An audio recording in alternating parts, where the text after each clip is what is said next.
Breaking news from Buckingham Palace tonight. A whisper has turned into the loudest headline the monarchy has faced in decades.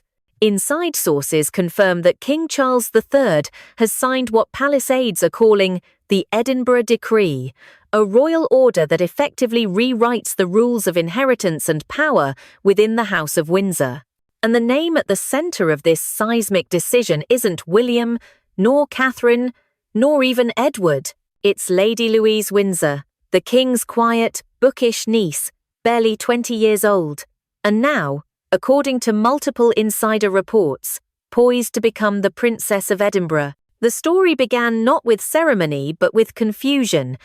Late-night movements inside Buckingham were noticed by the press corps stationed outside the gates. Security tightened, lights burned in offices long past midnight, and senior aides were seen rushing between the East Wing and the King's private study. By sunrise, whispers started filtering through royal reporters' encrypted channels. Something monumental had happened. The King had signed a decree, one so unprecedented that even senior courtiers were caught off guard.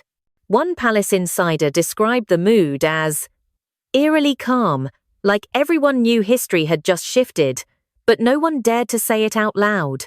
By mid-morning, the rumours solidified. The decree was said to resurrect an ancient title, the Edinburgh, once held by the late Prince Philip. But in a stunning twist, Charles had not chosen his brother Edward, the current Duke of Edinburgh, to carry it forward. Instead, he had chosen Edward's daughter. Those close to the King claim this was not a spontaneous act but a deeply personal decision, one rooted in both legacy and reform. According to a senior royal source, His Majesty believes Lady Louise represents everything the modern monarchy has forgotten: humility, discipline, and quiet strength. The reaction inside the palace was instant. Some described disbelief, others a silent fury. Senior staff questioned the legality, advisors worried about precedent, and yet Charles appeared unshaken. He reportedly told his private secretary, "Tradition must serve purpose, not the other way around." It was the kind of statement only a reformer or a revolutionary would make.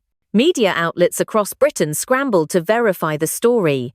Networks interrupted programming, and royal correspondents described a tectonic shift within the institution. The BBC called it a gamble wrapped in symbolism. The Times suggested it was Charles's attempt to heal his father's shadow. Meanwhile, The Guardian framed it as the quiet rebellion of a king who knows time is short. Every outlet had its angle, but the common thread was unmistakable. Something extraordinary had happened, and it was already dividing the monarchy. In Windsor, where Lady Louise resides with her parents, the scene was surreal. Her public schedule, once sparse but predictable, was suddenly wiped from the royal calendar. Local reporters noted the presence of additional security and the removal of press access to nearby grounds. "It's clear they're preparing her for something," said one royal watcher. "You don't just vanish a Windsor unless history's being written behind closed doors." The official statement from the palace remained deliberately vague, describing a private matter concerning the Edinburgh lineage. But that wording only fueled speculation. Commentators recalled a passage from Prince Philip's own letters, where he wrote, "There must always be an Edinburgh, not for privilege, but for principle." Could this be the moment when that wish, long buried, was finally fulfilled? What's certain is that King Charles has taken a decision that challenges the hierarchy at its core. If confirmed, Lady Louise would become the first royal of her generation to receive a title directly from the sovereign without following traditional succession order. It's not just about a crown, it's about control. One palace veteran put it bluntly, "Charles isn't just making history, he's making enemies." Tonight, across Britain and beyond, royal watchers are glued to every update. Could this be the beginning of a new era, or the spark of another internal war within the monarchy? According to insiders, the true meaning of the Edinburgh Decree has yet to be revealed. But one thing is clear: the crown has just shifted, and no one knows where it will fall next. When the news broke that King Charles had signed the Edinburgh Decree, The palace tried to contain the fallout, but the truth was already seeping through the cracks.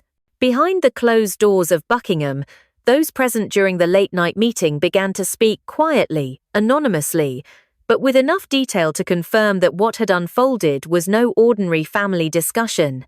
According to one senior aide, the king's decision wasn't made in passion, but in purpose. He had come to that table determined, and by the time dawn broke, the fate of Lady Louise Windsor was sealed. Those who have served Charles for years say this was the culmination of something he'd been grappling with since his coronation. The question of meaning. How do you preserve an institution weighed down by its own past? He wanted to make the crown matter again, one insider said. He sees in Louise what his generation lost: purity of intent. The meeting that night reportedly stretched for hours. Present were 3 of the king's most trusted advisers, 2 senior clerics, and a representative from the Privy Council. The discussion began with tradition whether the Edinburgh title, held by the late Prince Philip, should remain dormant after his passing. But as the debate deepened, Charles shifted the tone entirely. "Titles mean nothing without purpose," he said, according to a source who read the meeting minutes. "We honor legacy by renewing it, not preserving it in glass." The room fell silent. For centuries, royal inheritance had been dictated by birth and order, not sentiment or symbolism. To bypass that was to challenge the very foundation of monarchy. The Archbishop reportedly raised the first objection, warning that the public may see this as emotional governance, not constitutional duty. Others echoed the concern. What message would it send to William, the heir apparent, or to Anne, who had carried the burden of duty with stoic loyalty for decades? But Charles, always measured, pressed on. He invoked his father's memory, the decades of service Philip had given without seeking applause. "There must always be an Edinburgh," he said quietly, quoting the Duke's old letter. "But perhaps the next one must remind us who we're meant to be." It was then, sources say, that a draft of the decree was produced, already typed, formatted, and bearing the royal crest. The speed of it suggested that this was no spur-of-the-moment whim. This had been planned. The document carried one controversial clause, handwritten by the king himself. Once conferred, the title of Princess of Edinburgh shall be irrevocable by Parliament and unalterable by royal succession. A move some called strategic genius, others called reckless defiance. Within the palace, the fallout was immediate. Senior aides began drafting contingency statements. Legal advisers reviewed the constitutional implications, and the Queen Consort, when informed hours later, reportedly went silent before muttering, "He's gone too far this time." Outside the palace, news desks scrambled. Sky News called it a chess move worthy of history books. The Daily Telegraph described it as Charles's act of conscience. But among royal commentators, one narrative began to take hold. This was more than legacy, it was atonement. "The king has always lived under his father's shadow," said royal analyst Henry Dalton. "By giving new life to the Edinburgh name, he's not just honouring Philip, he's trying to redeem himself." In Windsor, Sophie, Duchess of Edinburgh, was said to be stunned but composed. Those close to her revealed she'd received the call at dawn. Her husband, Prince Edward, had left the palace hours earlier, pale and silent. Friends described him as a man torn between pride and heartbreak. One insider explained, "He's proud of Louise, but this was supposed to be his inheritance. Now it's her destiny." Meanwhile, the king was seen at Clarence House later that morning, calm but visibly drained. Reporters noted the unusual tension in his expression. "He knows this is irreversible," a former courtier said. "He's lit the fuse, and now he has to live with whatever explodes." Political observers weighed in as well. Though the decree didn't alter succession to the throne, it was a symbolic challenge to centuries of precedents. "He's reframing nobility," said historian Dr. Miranda Elston. "It's not about lineage anymore, it's about worth. That's radical, even dangerous, for a monarchy built on bloodline." The reaction among the public was sharply divided. Younger audiences praised the king's courage, calling Lady Louise the fresh face the monarchy needs. Traditionalists, however, were outraged, accusing Charles of tampering with sacred structure. The tabloids ran conflicting headlines: "The monarch who dared to modernize" versus "Charles's reckless gamble." Inside the palace, calm professionalism masked a brewing storm. Staff were instructed to use the phrase "Edinburgh Restoration" in all communications. Louise's name was quietly added to upcoming event drafts, though no dates were confirmed. Yet, beneath the administrative order, anxiety lingered. One private secretary was overheard saying, "We're entering uncharted territory. If this fails, the monarchy may not recover." By nightfall, the king returned to his study, alone. The ink on the Edinburgh Decree had dried, but so had the peace within his family. "He believes this is renewal," said one aide. "But renewal comes at a cost." For the first time in generations, a monarch had chosen reform over reassurance, symbolism over safety. And as royal watchers debated his motives, one question echoed through the corridors of power: had Charles just saved the crown, or started the quietest revolution in British royal history? The morning after the Edinburgh Decree was signed, the calm of Buckingham Palace shattered. Staff reported raised voices, slammed doors, and an uncharacteristic tension that rippled through every corridor. It wasn't the king who erupted, it was the Queen Consort. According to multiple insiders, Camilla's fury was immediate, icy, and explosive. Those present described her pacing the drawing room in silence before a porcelain cup shattered against the floor. She didn't need to say a word. Everyone understood. Her authority had just been undermined. In the delicate ecosystem of royal power, perception is everything. And this decision, one made without her knowledge or input, was more than a breach of protocol. It was an act of independence. For years, Camilla had been Charles's closest advisor, the quiet force behind his public restraint. Now, she had been blindsided. "She's weathered scandals, she's weathered public hate," said a palace aide. But this was different. This was about being replaced, not by another woman in his heart, but by an idea. By midday, the Queen Consort's inner circle had gone into crisis mode. Her long-trusted aide, Fiona Pettinger, was seen leaving Clarence House in tears. Another staffer was overheard muttering, "It feels like a coup," from within. Sources confirmed that Camilla demanded an emergency audience with the king that afternoon. The meeting reportedly lasted less than 15 minutes. She accused him of acting out of sentimentality, of endangering the monarchy's credibility for a gesture that the press will devour. The king, visibly weary, replied with what one witness described as a calmness sharper than anger. "Camilla," he said, "symbols endure longer than crowns." Her response was scathing. "And symbols destroy faster than scandals," she fired back. After that, she left without another word. Within hours, her allies began pushing back through the press. Subtle leaks appeared in sympathetic outlets. The Daily Express hinted at concerns over the king's emotional decision-making. A column in the Mail described palace whispers of undue influence from younger advisors. It was a coordinated strike, and the effect was immediate. The public conversation around the decree shifted from admiration to suspicion. Meanwhile, across Kensington, Catherine, Princess of Wales, was watching the fallout with characteristic stillness. Friends say she said little but observed everything. "Kate understands timing," noted one royal commentator. "When others speak in chaos, she waits. That's her strategy, silence as precision." And it worked. While Camilla fumed and the media speculated, Catherine's poised silence earned her quiet praise.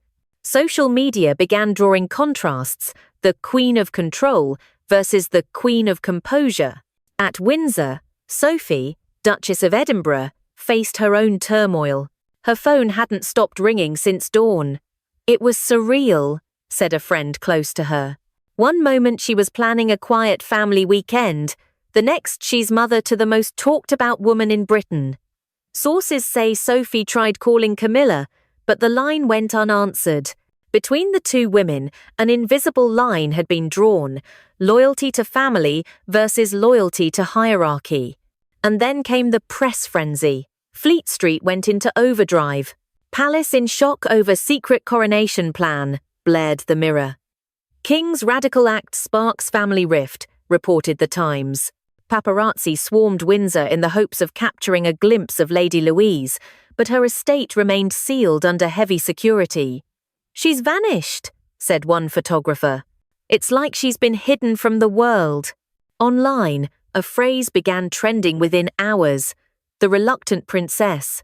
It came from a leaked palace memo describing Louise's hesitance to accept the title. The document, marked confidential, claimed she had told her father, "I don't want to be a symbol." Whether true or not, it ignited fascination. Commentators painted her as the anti-royal, a young woman thrust into destiny she never sought. "That's why the public is drawn to her," explained cultural analyst Harriet Dwyer. "She feels real. She didn't chase the crown, it found her." Inside the palace, the king refused to comment publicly, but his actions spoke volumes. He continued with scheduled engagements, appearing calm, almost defiant. Cameras caught a flicker of something unreadable in his expression, regret, perhaps, or resolve. A close friend of the family told ITV, "He's not backing down. For Charles, this isn't rebellion, it's redemption. But redemption has its price." In the following days, factions began to form. Team Tradition, led unofficially by Camilla and Princess Anne, argued that the crown's strength lies in consistency. Team Reform, including Charles, Sophie, and the newly named Princess of Edinburgh, pushed for renewal, symbolism, and moral clarity. The divide wasn't loud, but it was visible in who attended which events, who smiled for cameras, who didn't. Palace insiders whispered of tense dinners, icy glances, and meetings cancelled without explanation. One aide summarized it bluntly: "The king believes he's saving the monarchy, the queen believes he's dismantling it." And in the middle of it all was Lady Louise, still unseen, protected behind Windsor's iron gates, her name now synonymous with both hope and heresy. The monarchy had survived wars, divorces, and exile, but this was different. This was a fracture from within. As evening fell over London, the lights of Buckingham burned late again. Somewhere in the palace, plans were being redrawn, loyalties tested, and headlines sharpened. And while Camilla's anger simmered and Catherine's silence grew more strategic, one question began to echo across the British press. Had Charles's quest for renewal just unleashed the quietest royal war in living memory? It was not Westminster Abbey. There were no trumpets, no cameras, no balcony waves. When Lady Louise Windsor became Princess of Edinburgh, it happened in silence, inside the ancient stone walls of Holyrood in Scotland, under candlelight and secrecy. The event, described by one witness as a coronation that felt more like a confession, was the most secret royal ceremony of the modern era.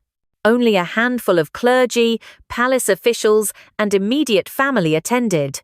And yet, though the hall was quiet, the moment carried the weight of centuries. According to sources close to the Archbishop of Canterbury, the king personally insisted on holding the ceremony in Scotland. It was deliberate, the source explained. Holyrood isn't about spectacle, it's about roots. It predates empire. It's where kings swore their oaths before there were cameras. To Charles, it was the perfect place to restart the monarchy's moral clock. He wanted renewal, not noise. Inside the dim hall, the air was heavy with both pride and dread. Sophie, Duchess of Edinburgh, stood near the front, her hands clasped so tightly that her knuckles turned white. She was proud, one attendee recalled, but terrified. Every instinct in her screamed to stop it. For years, she had shielded her daughter from the glare of royal expectation. Now, that shield was gone. Louise herself, dressed in a pale gown chosen by her mother, looked composed but haunted. She wasn't trembling, but you could tell she understood the gravity, said a church official who witnessed the oath. The king stood beside her, expression unreadable. He had spent months planning this moment, but even he seemed aware that it might cost him more than he could predict. Then came the words, the ancient Scottish oath rarely spoken in modern times. When the crown, smaller and simpler than the one used in London ceremonies, was lowered toward her, Louise whispered, "I will honor his legacy." The words weren't scripted. They stunned the clergy into silence. The king closed his eyes. Those who were there say it was as if the ghost of Prince Philip lingered in that moment, his legacy reborn through his granddaughter's quiet voice. The ceremony lasted less than half an hour.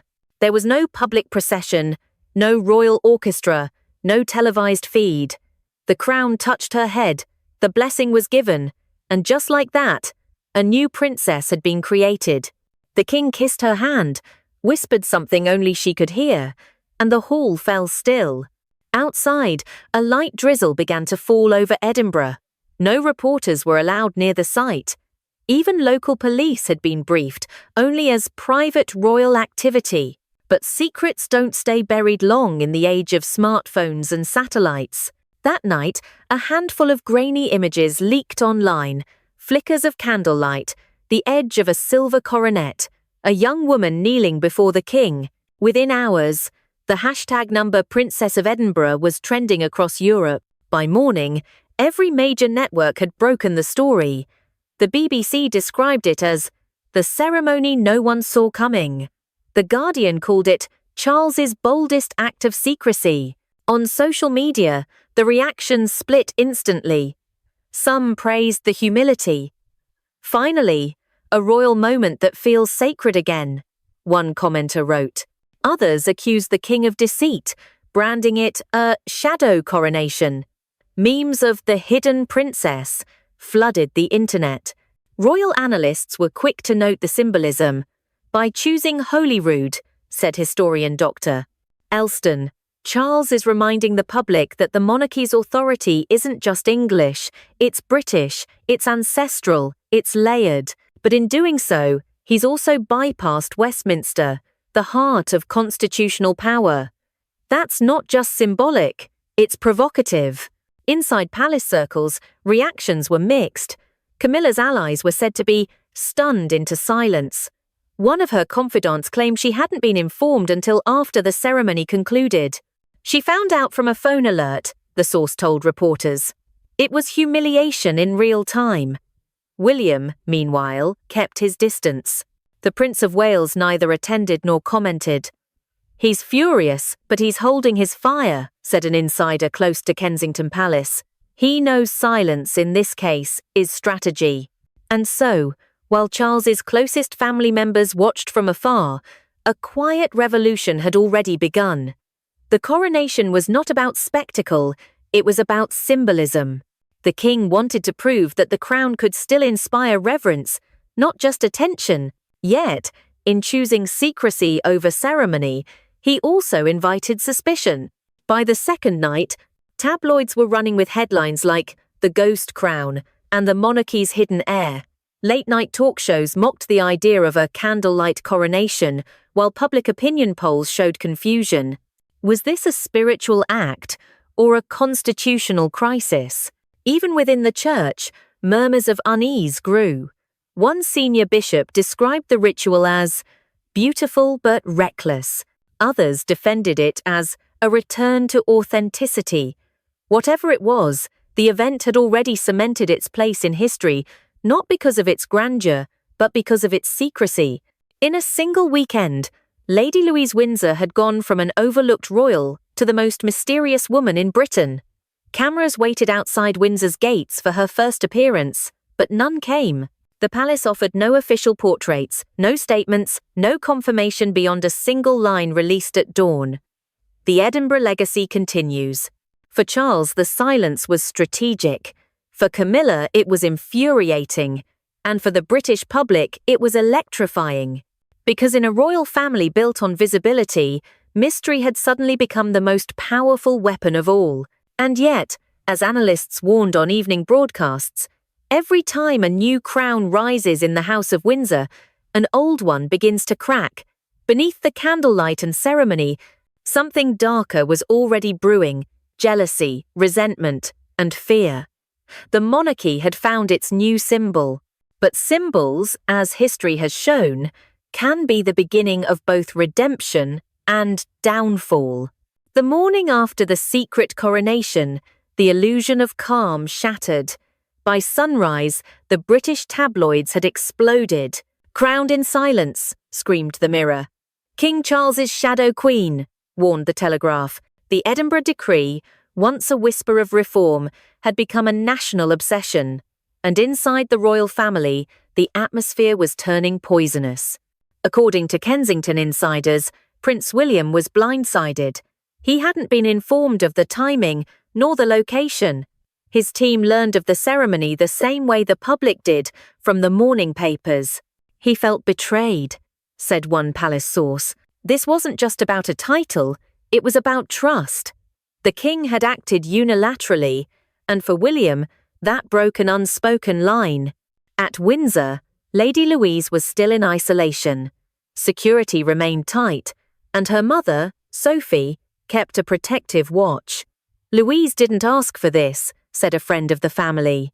"She's proud but overwhelmed. She knows the cameras are waiting, but she's terrified of what they'll see." Across the ocean, Prince Harry added fuel to the fire. In a brief interview during a charity event in California, he was asked what he thought of his cousin's sudden rise. His response, 5 simple words, sent shockwaves through every newsroom. "Karma has a funny memory. It was the perfect royal grenade, no elaboration, no apology, just a smirk." The press devoured it. Analysts debated who the remark targeted: his father, his brother, or the institution itself. Within hours, headlines reframed the story. The brothers divided again. The narrative shifted from renewal to rivalry. Public opinion fractured. Supporters of modern monarchy hailed Louise as the future face of royal service, while traditionalists warned that Charles's impulsiveness was tearing apart the crown he swore to protect. Insiders described the mood inside Buckingham as chillingly polite. Staff spoke only when necessary. Meetings were shortened. Family dinners became awkward silences. "It's like walking on glass," one aide confided. Every word can be twisted into a headline. The king, meanwhile, appeared serene in public but was reportedly haunted in private. He believed his decision was visionary, but his son saw it as betrayal. In Kensington, William's frustration hardened into distance. He sees his father's act not as modernization but as destabilization, said a senior royal correspondent. To him, the monarchy must be predictable. That's its strength. Charles has made it unpredictable, emotional, personal, fragile. Catherine, however, played the long game. While others reacted, she retreated into composure. She appeared calm during engagements, avoided any comment, and quietly allowed the public to draw their own conclusions. In silence, a royal watcher noted, Kate wins. Sophie, trapped between her brother-in-law and her husband, became the quiet casualty of the crisis. She never wanted this, said a family friend. Sophie is loyal to the king, but she's a mother first. She knows what the spotlight can do, how it consumes the innocent. Sources say she privately begged Charles to shield Louise from the public eye, but his assurances felt hollow. The machine had already started. By the end of that week, talk of an Edinburgh faction began circulating. A whispered alliance of reform-minded royals led by the king and his niece. Whether real or exaggerated, it terrified the traditional wing. There's an old fear in the monarchy, said historian Miranda Elston, that whenever a new symbol rises, the existing line weakens, that fear is alive again. For Louise, the crown had begun to feel like a weight. Reports from Windsor described her spending hours walking the grounds alone, avoiding calls and visitors. She's realizing the cost, said a palace insider. What started as an honor now feels like exile. In public, the monarchy projected calm. In private, it was splitting along invisible lines, loyalty versus legacy, duty versus emotion. The crown had become a mirror, reflecting every fracture the Windsors had tried to hide. And then, just as the royal family seemed ready to break beyond repair, fate intervened, from a place none of them expected. Deep inside Balmoral's library, a royal archivist stumbled upon an envelope sealed in faded wax. The handwriting was unmistakable. It was addressed simply, "For Charles and Louise, when the time is right." No one could have known it then, but inside that envelope lay the words that would change everything. Again. It happened on a quiet evening in Balmoral, the kind of silence that always comes before revelation. The family had gathered for what aides called a private reflection. Months of tension had left the Windsors fragile, their smiles thinner, their silences longer. But that night, something shifted. A royal archivist, cataloguing the late Duke of Edinburgh's personal papers, uncovered a letter sealed in wax and tucked inside an old journal. The address was simple, the meaning undeniable. "For Charles and Louise, when the time is right." The envelope was carried to the king immediately. Those present say his hands trembled slightly as he opened it. The handwriting, firm, angular, unmistakably his father's, seemed to pull the air out of the room. He read the first lines silently, then aloud, his voice breaking only once. Prince Philip's message was not sentimental. It was a warning, written in the language of legacy. Blood honors duty, not ambition. Those words cut through years of bitterness and pride. The letter spoke of the dangers of vanity disguised as purpose, of how the crown's survival depended not on control, but on service. It reminded them all that every royal generation faces the same test, to remember what the crown stands for, not who wears it. When Charles finished reading, the room was silent. William, who had entered stiff and guarded, lowered his gaze. Even Camilla, long composed, said nothing. Louise sat motionless beside her mother, realizing at last that her coronation had never been about power. It was about preservation, a living reminder of the principles her grandfather had fought to keep alive. For a brief moment, something rare filled that cold Scottish room. Unity. Not the performative kind shown on balconies, but the real, human kind that comes when people remember where they began. Charles looked at his niece and, for the first time in months, smiled without weight. "He saw this in you," he said softly. "Not power, balance." Days later, the king ordered a new portrait to be hung in Buckingham Palace. Lady Louise, Princess of Edinburgh, standing beside Queen Elizabeth II. One represented duty perfected, the other, duty reborn. The image spread across the media, calm, luminous, defiant. Polls shifted, public sentiment softened. For a moment, the monarchy felt whole again. But every crown carries a shadow. The letter ended with one final line. "Legacy is not inherited, it is earned, every day." And those close to the palace say the king keeps that phrase framed in his private study, a reminder that renewal and risk will always walk hand in hand. As Lady Louise steps into her role, quiet, graceful, uncertain, the world watches. The Edinburgh Doctrine, as historians now call it, may yet define this new era. But whether it saves or shatters, the House of Windsor remains to be seen. Thank you for watching this special report. If you've been following the Edinburgh story, don't forget to like, subscribe, and stay tuned, because this royal chapter isn't over. In fact, it may be only the beginning.